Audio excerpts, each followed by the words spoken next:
Hi, and thanks for making it to Veterans Info Tap. This video is about 100% ratings and the secret to getting to them. A lot of times we overthink it, and this is really going to boil it down to three main things that you need to think about. Now, first, if you're into these types of videos about veterans benefits and 100% ratings, how to get there, a couple things. One, share it with a friend because a lot of us don't have the information. Hit the thumbs up button for me. It helps the algorithm take place and get this out to more of us.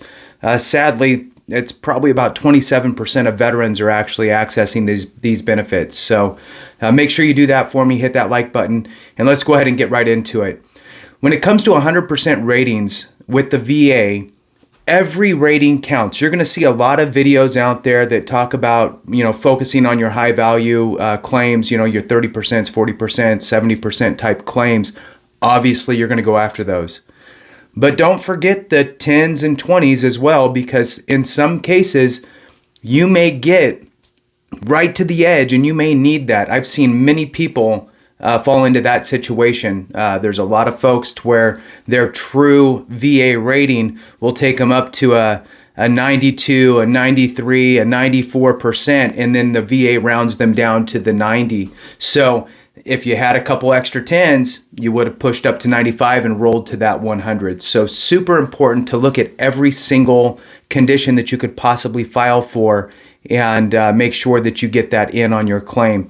And again, obviously the high value claims, and in some cases, there's some folks out there that have such high ratings on several different issues. Maybe they have 4 different issues. They have a 70, a couple 50s, and a 60, and that may get them there. But for a lot of us, you may have to have 10 claims go through, and you'll have some 10s and 20s sprinkled in there that help get you over the edge.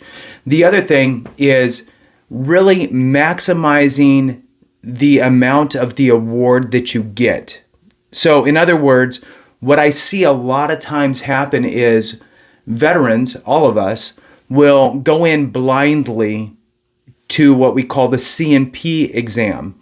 The C&P exam is the compensation and pension exam. This exam is done typically by a VA doctor, but a lot of times they will farm it out to a civilian provider to provide this exam.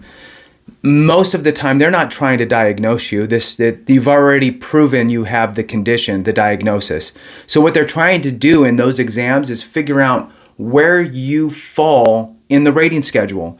A lot of these conditions have multiple layers of percentages that can be assigned. So you might have something that has a 10, a 30, and a 50 that have a percentage rating that can be assigned to that specific condition. You've proven, or you've shown the VA that you have the condition. Now what they're trying to do is figure out, well, are you a 50% rating or are you a 10% rating? What happens is we go in unprepared and we answer very vaguely, and we don't give them all the information that's needed in order to substantiate our claim where it should be. So the other thing that we do is we end up hearing, suggestions out there about, well, just say that it affects your work and say that it's this, say that your quality of life sucks. Well, it doesn't really say that anywhere in the schedule of ratings, maybe in mental health side of the schedule of ratings, but everything else, it really doesn't talk about that. So if you mention it, you're hoping that your C&P examiner is going to unravel what that really means. The simplest way to get the most or get what you are supposed to be awarded is look at the schedule of ratings by the VA. You can just Google search VA schedule of ratings, and it breaks it down by category: musculoskeletal, neurological, and so forth. So you'll pick which category your condition's in. You will then look it up, and then in that schedule of rating, there is every single condition that you could possibly be rated for. Then it's going to give you the breakdown. This condition has a 10%, a 30%, and a 50% rating opportunity, depending on your specific signs, symptoms, duration, so forth. So there might be something where, say, the 50% rating has, let's say, 7 things, 7 symptoms. To just drill this down easily, a 30% may have, 4 conditions, and a 10% might have 2. So we go in there and we say we have 2 things. Well, those 2 things, we don't really think about all the other things. So an example would be heartburn, right? So heartburn, bad heartburn, is called GERD, gastroesophageal reflux disease. Gastroesophageal reflux disease can be rated as high as 60%. However, if you go into your CMP exam and you just say, I have bad heartburn and sometimes I throw up a little bit, and that's all you say, well, then you're going to get maybe a 10%.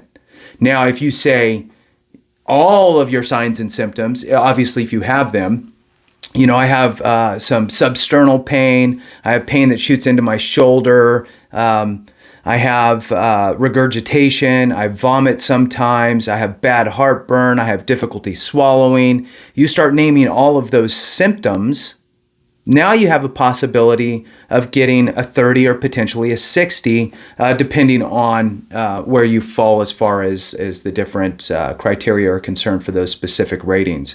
So that is the enemy's playbook, the schedule of ratings. You should know exactly where you're going to fall in your rating. If you look at the schedule of ratings, you read, I have all of those conditions. Those are the things I've talked to my doctor about. And then I go to the CMP exam and I lay all those out. Also, side note, there's no harm in walking in with a list, with a written list, so you don't forget, right? This is important, and you need to treat it importantly. Show up with the list. Nobody's going to say, oh, they showed up with the list. So, if that's what you need to do, so you make sure you don't miss anything. The third thing to make sure that you have the best possibility to get to 100% is your secondary conditions. So we talk a lot about your service-connected conditions, your service-connected disabilities, and those are great. But sometimes what happens is that service-connected disability over the years may get worse and cause other issues. So 2 quick examples would be, let's say that you have a back issue that you're service connected for, right? Some sort of a lumbar issue. And it got worse over time. So now you can do an increase on that. So that's one, that's not a secondary, that's just an increase. Or maybe it doesn't warrant an increase, but it's just bothering you more. That could lead, in this example, to problems sleeping or staying asleep. Because of the pain, you get all tight and you're tossing and turning and the pillow between your legs, all that type of stuff. So if you have a problem sleeping due to your service-connected back condition, now you have insomnia due to your back issue. That insomnia is a secondary condition of that back issue. Another quick example would be, let's say that that same back issue, you can't just stand up out of a chair. You have to constantly push yourself out of chairs. Eventually your elbow or your shoulders may have problems because of that constant pushing out. So remember, secondary conditions can be just as valuable as the service-connected condition itself. So with that, I'll go ahead and close this out. That's 3 big things. Just a quick recap. Secondaries, look at that schedule of ratings, and make sure you put in for everything that you actually rate for. Don't leave things, off the table. Everything should be on the table for you. Again, please like the video, helps the algorithm, get this out to more people, share it with others, because hey, if we don't take care of each other, something went wrong. Thanks. Have a great one.